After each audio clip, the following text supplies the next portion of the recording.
4 компании добија грантови од 30.000 евра за финансирање на иновативни проекти на третиот повик на Фондот за иновации и технолошки развој.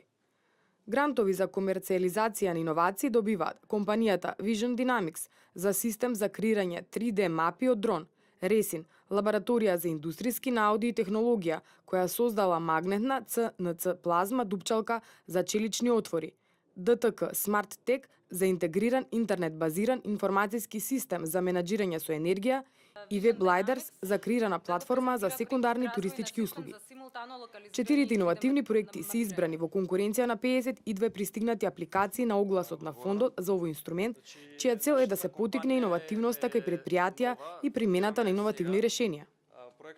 Посебно ме радува што во денешниве проекти кои што ќе ви ги презентираме имаме доста млади луѓе кои што работеле на нивни истражувања во рамки на универзитетите, кои што заедно со нивните професори, ментори настапија, добија средства и ќе имаат можност да на пазарот ги продадат овие решенија во наредниот период од година-две.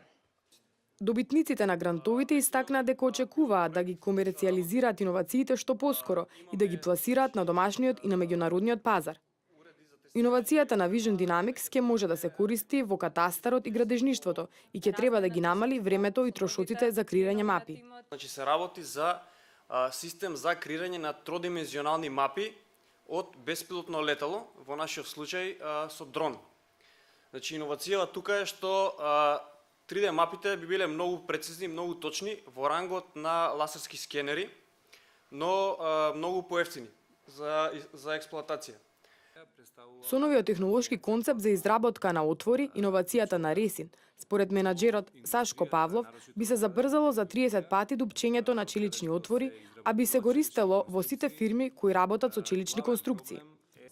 Проектот на спин-оф компанијата Smart Tech пак е комплетна хардверска и софтверска изработка на универзален мерен уред, кој ќе ги реискористи постоечките броила пред се во домашните компании, но ќе може да се искористи во меѓународни рамки.